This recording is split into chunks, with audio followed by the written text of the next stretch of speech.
Craftsman Days are here at Lowe's with big savings on the tools you need.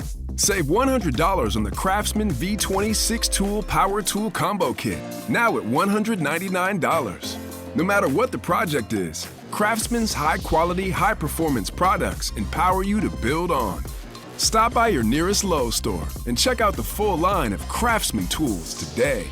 Valid through 6/18 while supplies last. Selection varies by location.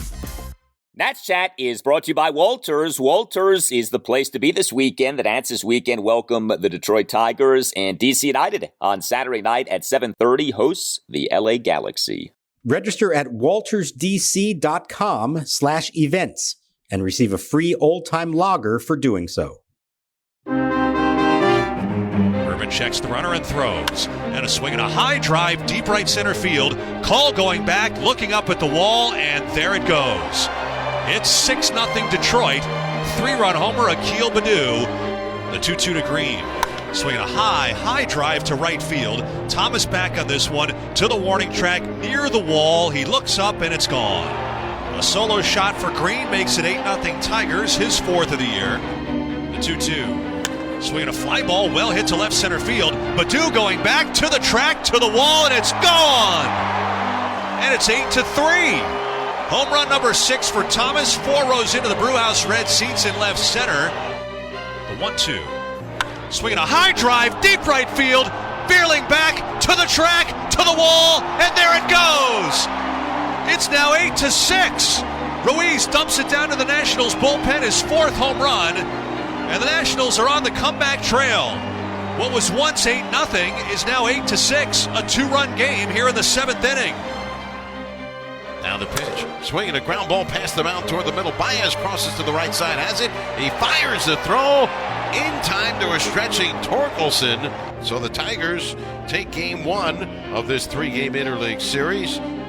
And welcome to Nats Chat for Saturday, May 20th, 2023, along with MASNsports.com Nationals insider Mark Zuckerman, who is at Nationals Park. I'm Al Galdi, host of the Al Galdi podcast. So to me, there are two very different ways of looking at what happened with the Nats on Friday night, what was an 8-6 loss to the Detroit Tigers at Nationals Park in game 1 of a 3-game series. On the one hand, the Nats were down 8-0 in the 6th inning. Jake Irvin got shellacked, and the Nats now have lost some games here. 4 consecutive games, 6 of the team's last 8 games. Nats are down to 18-27. On the other hand, the Nats erupted for 3 runs in the bottom of the 6th, 3 more runs in the bottom of the 7th, totaled 2 home runs and 4 doubles over those 2 innings. The Nats got some good bullpen work. The game became competitive. Mark, I don't know, maybe this is just me, but, this game in either of the Nats' last 2 seasons, to me, would have been like, a 13-1 loss with a Nationals position player pitching in the top of the 9th inning. Instead, the game did become competitive. So I actually do see this game as kind of, sort of another sign of progress, but maybe that's just me. I think it's okay to think like that. I agree. I think last year, this is a game that they never even come close to making competitive, and the bullpen probably makes it worse, and the lineup just kind of goes silent the rest of the way. This was the ultimate boys battling situation where they score 6 runs to get it to within 8-6 and then have the tying run at the plate. And it's only the 7th inning with nobody out. They almost came all the way back in a very short amount of time there. Now, it fizzled after that. And, there are good things to take from the fact that they did battle and they didn't give up, and they put together some good at-bats, but they didn't have a hit until the 6th inning. Let's remember that, against a guy who came in with a 6 ERA in Matthew Boyd. And while they were better in the latter half of the game as far as pitching and defense went, in the first portion of the game, the pitching was not good and the defense was not good either. And that was shaping up to be their sloppiest game in a while. And so I kind of look at that maybe a little more than the way they came back to battle and make it interesting in the end. So let's get to what happened in the first portion of the game. Jake Irvin was the Nats starting pitcher on Friday night. He, overall had done a pretty good job since the Nats brought him up from AAA Rochester on May 3rd, although his last outing, that 8-2 loss to the New York Mets at Nationals Park this past Sunday, 6 runs in 4 2/3 innings, although, as we talked about after that game, he pitched better than that final line suggested. Well, Jake Irvin on Friday night got rocked. 6 runs, 4 earned in 2 2/3 innings.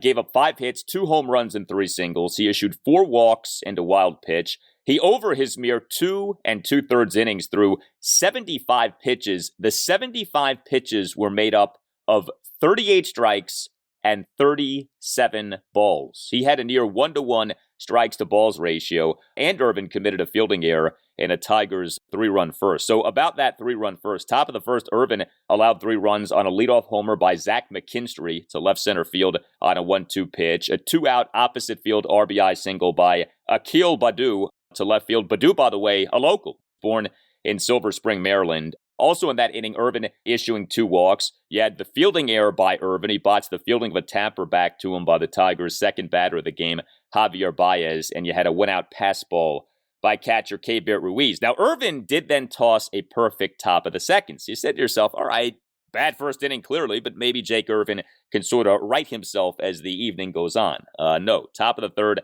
Jake Irvin gave up a 2-out, 3-run homer by Akil Baddoo to right center for a 6-0 Tigers lead. Also in the inning, Irvin giving up 2 singles and issuing 2 walks into wild pitch, and a crucial defensive miscue by second baseman Luis Garcia, who finally has committed an error this season. He committed a 1-out throwing error for his first error of this season, made an errant throw and attempting to turn what would have been an inning-ending 6-4-3 double play with no runs having scored in the inning. So you had the error by Garcia, the error by Irvin, the pass ball by Ruiz, but you also had Jake Irvin having major control problems and giving up 2 big home runs. So a lot to digest from a run prevention standpoint for the Nats over those first few innings. Yeah, they really didn't do anything well in those innings from a run prevention standpoint, as you say. Irvin was all over the place. His command, I mean, his curveball, he didn't seem to know where it was going to land, and that's his best pitch. And, he spiked some. He was throwing them pretty far out there. Ruiz was charged with a pass ball on one, but I felt like it was a tough task. I know it hit his glove before it hit the dirt, but it felt like that was a wild pitch as well. Irvin also was sloppy on a comebacker play, couldn't field that cleanly. That prolonged the first inning. So he really was not sharp in this game. And he admitted afterwards, he said he needs to be better than that. I was a little surprised afterwards. And for those who watched Davey Martinez's press conference afterwards, Davey really focused on the defense. And then the double play ball, that's cost him another 3 runs. So that's the difference in the ball game. I preach it all the time about, playing defense. We've got to play defense every day. I talk about it all the time. Hitting comes and goes. We got to catch the baseball. Can't make those errors, And it was costly today. And especially that error by Garcia. Now, it was a bad turn of what should have been a routine double play, and the throw was way offline. Garcia's been really good at second base all year, so you don't want to make too big a deal out of one error, but this was a costly one. It would have had Irvin out of the inning, the third inning. Pitch count still would have been manageable, and the game would be 3-0, and maybe there's still some hope for something. So Davey was really harping on that. But how did Irvin respond to that? You learn something about a pitcher when you see how they respond to his teammates behind him not making a play. Well, he responded, walk, homer, walk, single, and he's out of the game. So I get it. He's a rookie, not a top prospect, so you can understand why maybe he wasn't as good at overcoming the mistakes behind him. But I do feel like the error was bad, but you still have an opportunity as a pitcher to limit the damage and get out of the inning. And he wasn't able to do that. And he acknowledged afterwards that he did not make the pitches and he needs to be better. Yeah, Jake Irvin was not good. I feel like Davey harping on the Garcia error is something that managers will do. Like, you'll pick a non-obvious thing and kind of harp on that, perhaps in part to protect a young pitcher in Jake Irvin, so you don't just come out in a post-game presser and just rip him off him having just gotten ripped in the game. And the other thing is, as a manager, right, you focus on like every little detail. So a moment like that is going to stand out. Davey has been on Luis in the past for, his too casual defense. Although, like you said, like we've said, this season, Luis Garcia has been really good defensively at second. There's no doubt. Jake Irvin did not pitch well in this game on Friday night. I want to see more of Jake Irvin. I think a lot of people do. But, I read what you wrote on massinsports.com on Friday about Chad Kuhl. Chad Kuhl is on the mend. Again, I want to see Jake Irvin stay in the rotation, but we do now have back-to-back outings in which, at the very least, the final line was not good. And in this game on Friday night, Irvin was not good, period. Do you think Irvin remaining in the rotation is starting to get a little shaky, or do you think for now he's okay? I think he didn't do a lot in this game to shut down that possibility. Unfortunately, he left the door ajar for maybe them to go back to Chad Kuhl. Now, they were going to meet in the coming days to decide the next step for Kuhl. He had thrown 65 pitches in 4 innings in a simulated game earlier in the week. They're trying to keep him on a 5-day schedule right now. I asked Davey before the game, would you feel like Kuhl needed to go make a rehab start in the minors? Could he do another simulated game? I'm going to sit down, with Hickey, talk to Riz a little bit more about it, and then see where we're at.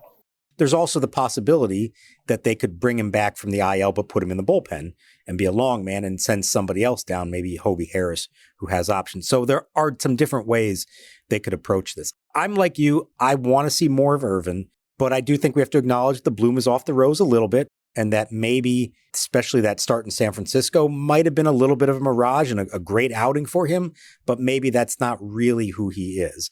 But you don't find that out until you see more of him and see how he handles it. I think the tricky part to this is that he's a guy they're going to watch his workload anyways this year. And it's a lot easier to do that at AAA than it is in the major leagues when you're trying to win games. So whether it happens before the next turn or whether it happens in another week or two or whenever it might be, I would not be surprised if he does get sent down again, because I think they want to make sure they're not overworking him, that they have him through the season. He was not supposed to be in the big league rotation yet. I don't think he's somebody that they looked at and said, okay, he's going to throw 150 innings for us at the big league level. That's not the plan going into it. If he pitches well, you want to see more of him, but I think the idea would be for a little more manageable workload for him, which is easier to do at AAA than it is in the majors. So Chad Kuhl was placed on the 15-day injured list retroactively on April 30th. So he is eligible to come off that at any time here, depending on how he's doing in the recovery from the right foot injury. But, as we remember with Chad Kuhl, things were not going so well. 5 starts, ERA of 9.41. Yeah, I mean, with Jake Irvin, we get it. He's not a high-level prospect, not supposed to be here, but he had that great outing at the San Francisco Giants, May 8th, 6 1/3 scoreless innings with 5 strikeouts. And, in his first outing, I thought he was pretty good, all things considered. And like we talked about, in his last outing, final line bad, yes, but there was more to the outing than just that. But there's no question. I mean, Friday night was ugly against the Tigers, and got to do better than that. And Irvin, unfortunately, did not. Hey, are you a law firm partner stuck on an underperforming team while the rest of the competitors are spending big and winning big? Well, unlike Mackenzie Gore and Keibert Ruiz, you have options. You don't have to stay on your 60-win team. NatschChat sponsor Mason Kalfas and his team specialize in placing partners and associates at medium-sized and large law firms in Washington, D.C. and across the country. Mason Kalfas has recruiters in 6 states and has placed lawyers in more than half of the 100 largest law firms in the United States. While you may be reading doom and gloom from the legal press, many practices are red-hot: antitrust, IP litigation, white-collar litigation, finance and direct lending, and healthcare, for example.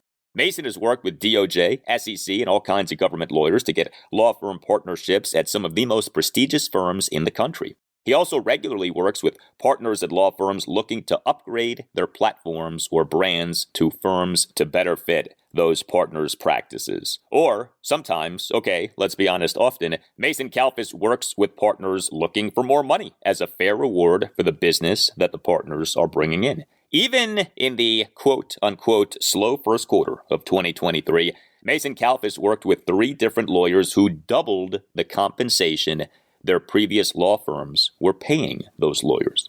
Because you are not under a CBA or team control for 6 years. In fact, staying at a firm too long is often a recipe for being underpaid. Explore your options today with Mason Kalfas. Call Mason today at 202-486-3535. That number again, 202-486-3535.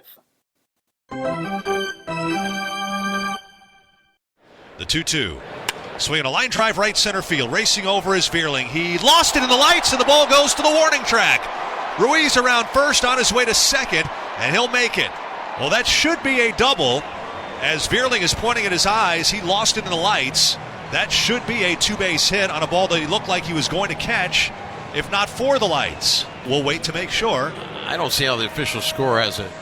Unless he wants to check to see if he lost it in the lights. It's so obvious that he lost it in the lights, though. And it has been scored a double. And Mark Jacobson, the official scorer tonight. Got it right. He knows what he's doing.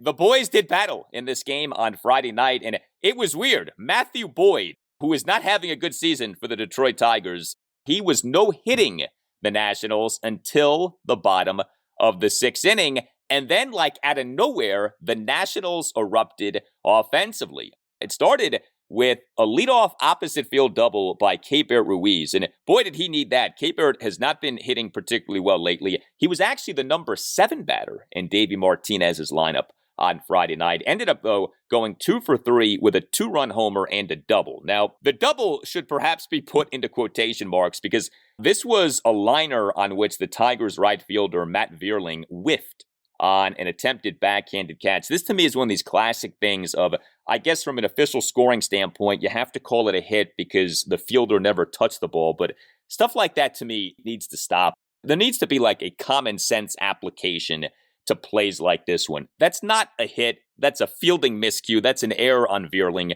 And it would have been something if that ended up being the Nats' only hit in the game and Boyd didn't have a no-hitter because of an official scoring scenario like that. But anyway, Keibert got the double there. And then Keibert, a big home run in a 3-run seventh, a 2-run homer into the Nats bullpen in right field on a 1-2 pitch to cut the Nats deficit to 8-6. The ball on that homer, it looked like it was at Keibert's eyes. I mean, that was a high ball that he delivered into the Nats bullpen in right field. So very good game offensively for Keibert Ruiz. Yeah, and he needed it, and he knew that he needed it. But I think it's also interesting, Davey Martinez talked to him previously. He had a rough series in Miami. But Davey talked to him and said, listen, you're hitting the ball hard for the most part. It's a little bit of bad luck. Don't think you have to go start changing a lot of things because of it. Stick with the approach, swing at good pitches, make solid contact, and those are going to fall in. And that indeed is what happened in this one. And the double, in quotation marks, he probably didn't deserve the double, but I'll tell you what, it was well struck. It was a sharp line drive to right field. I think that Vierling maybe lost it in the lights. The Tigers had some trouble, whether it was the dusk or the lights, they had some trouble in this game. And yeah, as far as official scoring goes, I think they're sort of required in that case to give him the hit. I've said before on the podcast, this is where I would fully endorse the team error concept, where you're not punishing the fielder, but you're not punishing the pitcher either, for a play that clearly should have been made. But I'll tell you also that when C.J. Abrams, 2 batters later, rips a double down the right field line to score him, everybody in the press box is breathing a sigh of relief because you do not want to be in a situation where a controversial call prevents a no-hitter or even a case, because this does happen from time to time, you can challenge an official scorer's call and it could be days later that it gets changed. You don't ever want to be in a position where that would affect whether somebody threw a no-hitter or not. So thankfully that didn't come into play because the Nats broke out between the Abrams double, the Thomas homer, and then the rally in the 7th. But yes, good game for Keibert. He needed it, and good for him for sticking with what he was doing and just getting better results finally. Yeah, I mean, Matthew Boyd, for all of the talk of, hey, this guy's throwing a no-hitter through 5 innings, 3 runs in 5 2/3 innings. That ended up being his final line. I mean, nothing special off what was looking like it might be a very special outing. Yeah, just to piggyback on the point about Keibert Ruiz hitting balls hard, he entered this game on Friday with a true weighted on-base average of 278, but an expected weighted on-base average of 349. The expected has to do with your quality of contact. You read on-base average like you do a batting average. So 278 in reality, 349 expectation. That speaks to he was hitting balls hard, has been hitting balls hard, just not hitting them where they ain't. So good to see Keibert Ruiz have a good game offensively, and good to see Lane Thomas continue to mash in this month of May. Another home run for Lane Thomas. He was back in the number 1 spot in the lineup on Friday night. He went 1 for 3 with a 2-run homer and a walk. Bottom of the 4th, a leadoff walk, and Lane in that 3-run 6th, a 1-out, 2-run homer to left center to cut the Nats deficit to 8-3, 415 feet per StatCast. Lane Thomas in this month of May, 6 home runs, a slugging percentage of .620, an on-base percentage of .355, a batting average of .310. He is having an excellent month. He is, and this is kind of reminiscent of when he was really going well last year. At times, now he's got to find a way to bottle this and stick with it and show some consistency. That's been his biggest issue. It seems like he has his most success when he is aggressive against fastballs, particularly early in the count. You don't normally think of a leadoff hitter as wanting to be that aggressive and not work the count, but he is good at hitting fastballs. And if he gets one on the first or the second pitch of an at-bat, he wants to do damage with it. So they've been telling him, you're a good enough fastball hitter. You can adjust. Look fastball. If you get a breaking ball, adjust to it, but don't go up there looking for a breaking ball and then try to adjust to the fastball because that's when you're late on it. So he's been very good at that this month. Now you just hope to see it continue. But I mean, 6 homers in 19 days in the month, that's as good as anybody out there is going to produce. And boy, does this team need that kind of power surge. So you just hope he can continue that and that this isn't, a nice 3-week stretch instead of maybe the start of a really nice prolonged stretch by him. The other run scoring hit by the Nats on Friday night came from another guy who needed to have a good evening. We talked about Keibert Ruiz needing that. Well, C.J. Abrams off a really rough series in the Nats' previous series. He on Friday night, 1 for 4 with an RBI double, 3-run 6, a 1-out first pitch RBI double to the right field corner to cut the Nats deficit to 8-1. This was like the anti-2023 Nationals game offensively on Friday night. The Nats only had 7 hits. 6 of the 7 hits were extra base hits. Who were these guys who were out there on Friday night? 2 home runs and 5 doubles. Alex Call had a double, speaking of guys who have been struggling and who needed to do something well on Friday night. But boy, we have not seen many, if any, games like this one offensively from the Nats this season. And isn't it funny? You score 6 runs on those 7 hits. How do you do that? By hitting for extra bases. This isn't one of those, 12 hits and 11 of them are singles and they only score 2 or 3 runs. It's a lot easier to score runs in bunches when you're hitting for extra bases. So that was big. Both those homers were big. I mean, they didn't come that far away from pulling the whole thing off. Abrams hit a drive to the warning track representing the tying run in the 7th. Didn't quite get it there. Thomas came up after that, hit a sharp grounder, but the infield was in. I mean, they really were one more hit away from pulling off what would have been one of the best comebacks in club history. I looked it up. The best was actually from down 9-0 to the Marlins in 2018. This would have been 8-0. But credit to them because they put together finally good at-bats and they drove the ball in the air, which is how you score runs in bunches and don't require 3 or 4 hits to score 1 run. Hitting for power in baseball, it's like explosive plays in football. It's like 3-pointers in the NBA. It just allows you for such a wider margin of error. And, you don't have to scratch and claw and fight for every little run or point that you score. So, yeah, it was really cool seeing that. I was actually very happy to see that on Friday night, just because of, like you said, we've seen so many other games in which it is like 12 hits, 11 singles, 3 runs. Like, okay. And I got to tell you this, bottom of the 8th, so the Nats are down 8-6, get a 2-out walk from Dom Smith. Davey pinch hits Corey Dickerson for Stone Garrett. I said to myself, Dickerson's going to homer. I really felt like Dickerson was going to come through. Ended up striking out swinging.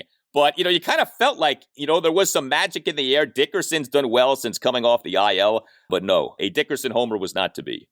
I liked the decision to pinch hit there, playing the matchup lefty-righty. Now, A.J. Hinch also made a pitching change. And what's interesting, he didn't bring in a lefty. He brought in his closer, the right-hander, Lang, who actually has been better against lefties. He's not given up an extra base hit to a lefty all season. I was optimistic, but then you know what happened that ruined the mood entirely?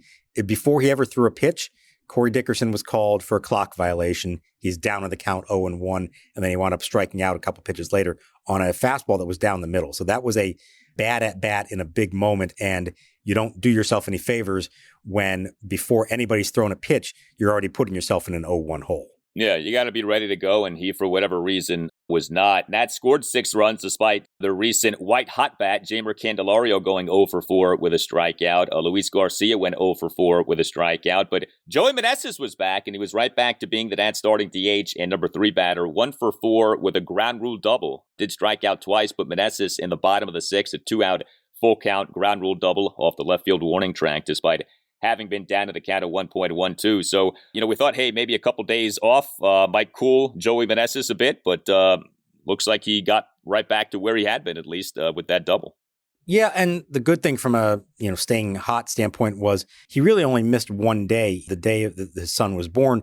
He actually came back to the ballpark when the team was out of town on Thursday and got some work in. So good for him good for his wife for letting him do that. And you're allowed to take up to 3 days on paternity leave. So I actually didn't expect him back until Saturday, but everybody is doing well. They're healthy. He wanted to come back, maybe didn't want to lose the good swing that he had going on. And so he came back for this game and hit that ball very well down the left field line. And I do want to salute the Nationals bullpen because this was a B bullpen game on Friday night. Basically because, you're down 8-0. You figure, all right, just sort of take your lumps and move on to game 2 of the series. Well, Hobie Harris, Thaddeus Ward, and Andres Machado, they ended up combining to allow 2 runs in 6 1/3 innings. I mean, the bullpen kept the Nats in this game. Harris, 1 run, 2 1/3 innings. Ward, 1 run in 2 innings. But Machado, 2 perfect innings. And if the Nats do come back to win this game, the bullpen, I think, gets a lot of credit because, you're covering up a lot of innings. The Nats lately have not had to do that from a bullpen standpoint, had to do it in this game because of what happened with Jake Irvin. But Harris, Ward, and especially Machado, some good stuff on Friday night. Yeah, and if nothing else, what this does is it allows you to go into Saturday's game with all of your top guys available. So depending on the situation there, you're not worried about, well, this guy's not available, this guy's not available. To get through that game with only 3 relievers, that's good stuff. You need that. Harris and Ward each gave up a solo homer, so okay, it's going to happen, but they didn't give up anything else. And I agree that the 2 innings, perfect innings from Machado was really helpful at various points because the team was rallying. You did have Finnegan warming at one point, and you did have Harvey warming at one point, just in case. And I thought it was interesting. We didn't get to see exactly how this would play out, but Finnegan was warming, in theory, for the 8th. And Harvey was warming in theory for the 9th. We may have a change in roles on our hands. We got to see how this plays out. He's done a few different things, but we may actually have seen very subtly Davey Martinez change his closers and go now with Finnegan in the setup role and Harvey in the closer's role. And what's funny about that, if we have seen the change is still in place despite what happened in game 1 of the change with Hunter Harvey blowing that save chance. It's not often you see something like that, but if a change has happened, when did the change happen? Because it may well have not happened on the day of that game. It may have happened like a few days earlier. It had been a while since the Nats had been in a position to where you had to make a decision on Finnegan and Harvey. Right. And, remember, Finnegan was struggling out west. Harvey came in and got the save against Arizona, first of his career. But then Finnegan did get another chance, I think, at some point after that. But you're right. Even though they were winning games, they're winning by enough runs that it wasn't really an issue. Now, there may not be anything defined here. It may still be hey, we like the matchup, Finnegan versus these guys in the 8th, Harvey versus these guys in the 9th. I think we're going to have to see several save situations before you really know what's going on here. And I don't think Davey's going to proclaim anything one way or the other. But I did think that was interesting. It seemed, had they finished the rally, that they were setting it up for Finnegan to set up and Harvey to close. While we are talking Nats relievers, I know there were some injury updates that were provided on Friday. Sean Doolittle, where are we with him? So Sean Doolittle, just to catch everyone up in case you've sort of lost track here, Sean Doolittle ended up missing most of last season due to a left elbow injury that led to him undergoing an internal brace procedure as opposed to Tommy John to repair a tear in his left UCL. As you may recall, Doolittle was actually quite good for the Nats over 6 games last year, 5 1/3 scoreless and walkless innings with 6 strikeouts. He actually retired 16 of the 17 batters he had faced, but he had not been good in recent seasons. He's obviously older now this season, would be his age 36 season. Nats could use an effective lefty in the bullpen. Where are we with Doolittle? This sure feels like it's taking longer than any of us were led to believe that it would take. He is throwing in extended spring training in Florida. He's been throwing pretty much every other day. And according to Davey Martinez, no pain, everything's going fine there. What he has not done yet, though, is pitch on back-to-back days. And it appears that that is the big hurdle he needs to overcome before they would then send him on a rehab assignment and get him ready to come back up here to the big leagues. He may be getting close to that point, but he's not there yet. They're certainly being careful with him. I can understand the idea that you kind of want to let him have almost like a full spring training, and then he comes up, and whenever it is that he's good to go, you've got him for the rest of the season. But without seeing him with our own eyes, it's hard to know exactly how he looks, how hard he's throwing, what his command is like. I will say I did not figure it was going to be this long. Certainly back in spring training when Sean was very optimistic about the way things were going. So Doolittle is not on the Nats 40-man roster. And if you look at the Nats' various injured lists, the 10-day, the 15-day, the 60-day, he's not officially on any of those lists. This is kind of a wonk question, but where exactly is he from a roster standpoint? Like, where is he parked in the Nats organization?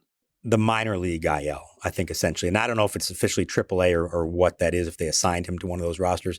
Yeah, because he signed a minor league deal in spring training and wasn't guaranteed of anything, he doesn't count to the 40-man roster, so he doesn't have to be placed on the 15-day or the 60-day IL. Now, that also means he's not getting big league money. If we really want to get wonky here on all this, he's still on a minor league contract until he gets up to the big leagues. But he understood the situation. I think he was fine with this all along. But yeah, it is funny. You kind of tend to forget about him because anytime you run through who's on the IL for the team, even though somebody like Steven Strasburg, who's out of sight, out of mind, is still on the 60-day IL, Sean Doolittle does not appear anywhere on those lists. Yeah, I mean, it's funny when you look at that 60-day IL, it includes Steven Strasburg, Cade Cavalli, Tanner Rainey. I mean, that's not a name we're hearing a lot about. Victor Arano, that's not a name that we're hearing much about.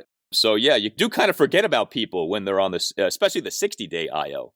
What about Victor Robles? So he was put on the 10-day injured list on May 8th, retroactive to May 7th with back spasms. We're obviously past 10 days since May 7th. The back spasms at the time didn't appear to be a big deal, but he's obviously missing some time here. Yeah, this one is going a little slower than maybe, again, everyone would have thought. He's taken some swings, but he is still dealing with some issues there. As far as I know, he has not attempted to run at all yet. So it sounds like he's going to be out a little while longer. And the longer that goes, you do run the risk of, okay, he's been out for a while now. We got to go send him to Rochester or Fredericksburg, get him some at bats. So it could be a little while. I think Alex Call has done a nice job defensively. I don't think they've lost very much there in center field, but I do think they're missing something without Robles. From a defensive standpoint, even offensively, for all his faults, he did do some good things for them. And if nothing else, his absence is forcing Call to be an everyday player and Stone Garrett to be playing a lot too, and that thins their bench. I think Alex Call's getting exposed playing every day. He's probably not an everyday big league center fielder. He's done a nice job I think, under the circumstances, but I do think this team would be better served having Victor Robles on the active roster and then Call and or Garrett on the bench. Yeah, Robles offensively actually had been productive so far this year. It didn't always look great, wasn't always pretty, but the results actually had been there. He had drawn some walks, gotten some hits. It had been a relative bright spot for the Nats.